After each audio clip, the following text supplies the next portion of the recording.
Hello, hello, Awesome Soul, back again with yet another robot review. This time, I am reviewing a hovercraft. And this hovercraft is the Potato Mark II. Not exactly, well, kind of potato-shaped. And it is created by Fyravel. I think I'm pronouncing that right. It's not fire, it's F-Y-R. So, fire, I don't know. It's a name, and, yeah, we'll just end that there. So, this bot is surprisingly tanky for its CPU bracket, with a certain exception. This is sitting at about 1,300. I believe that's the range it's in currently. What are you doing, sir? Are you just gonna hover over top of me? Okay, I don't mind. I mean, you're not gonna shoot me, so that's fine by me. But yes, unfortunate timing. When I said that, I was being completely torn apart by a rather tanky bot.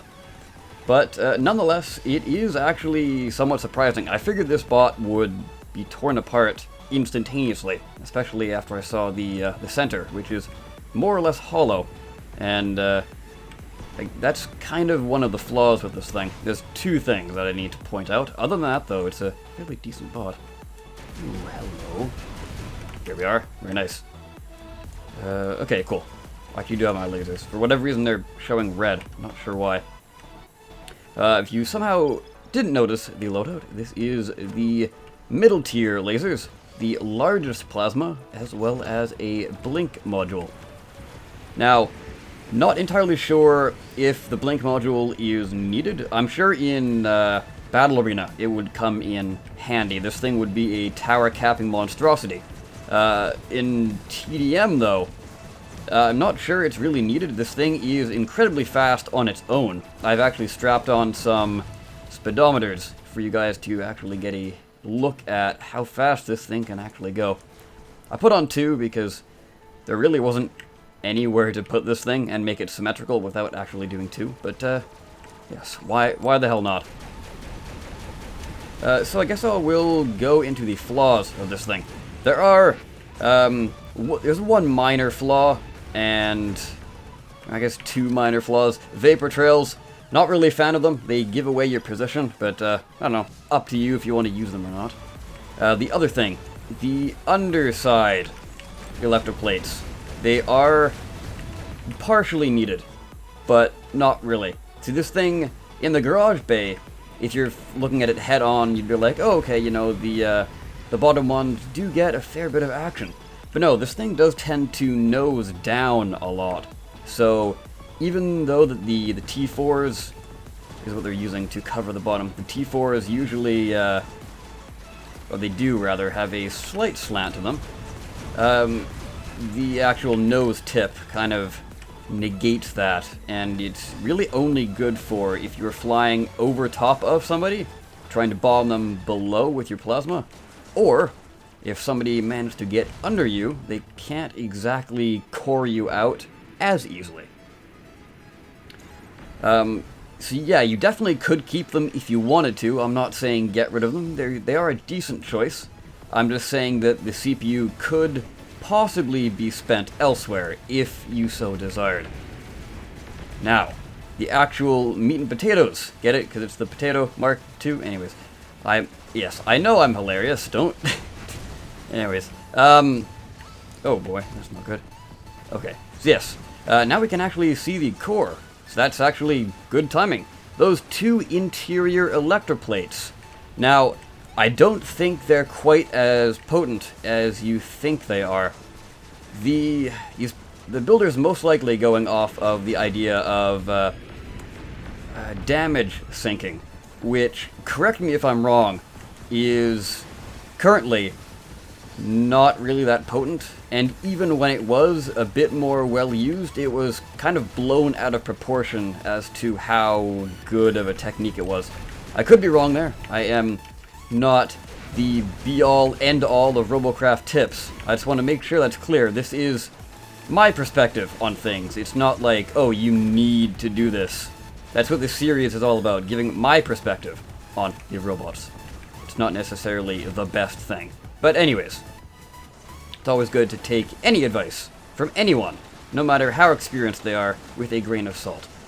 But that's a little life tip for you. There we are.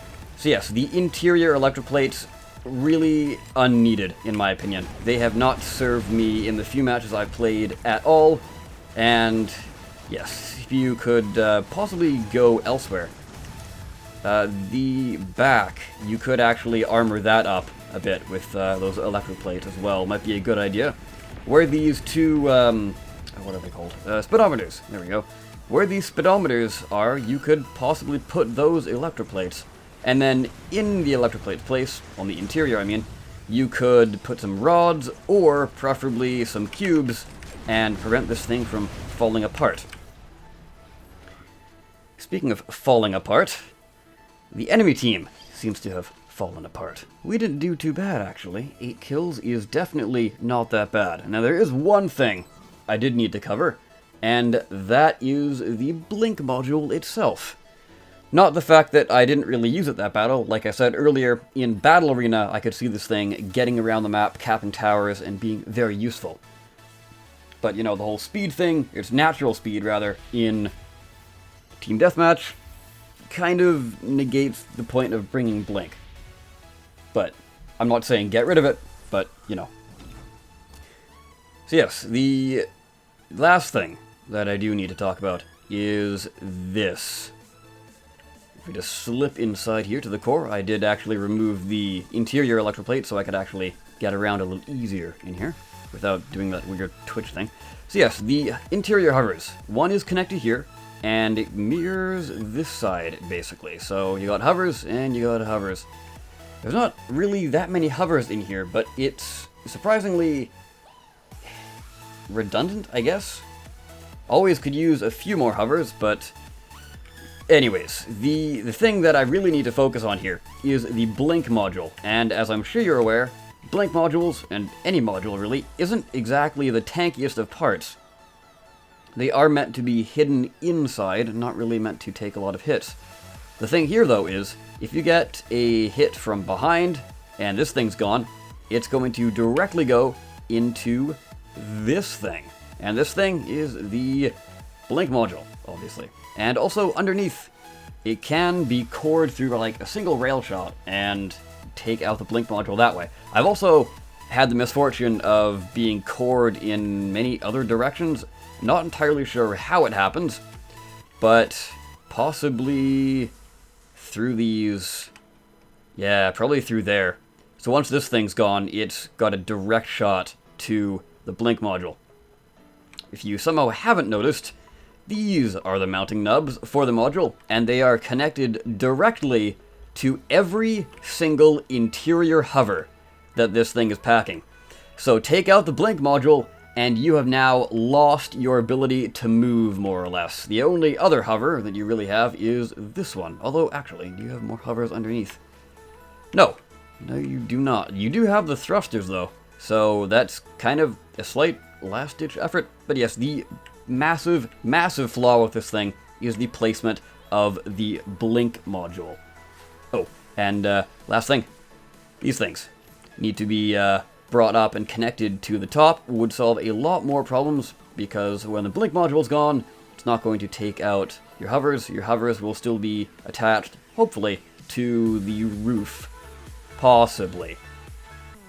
But yes, that is everything for today. I, of course, have been the Awesome Soul. I thank you so very much for watching, and I will see you next time.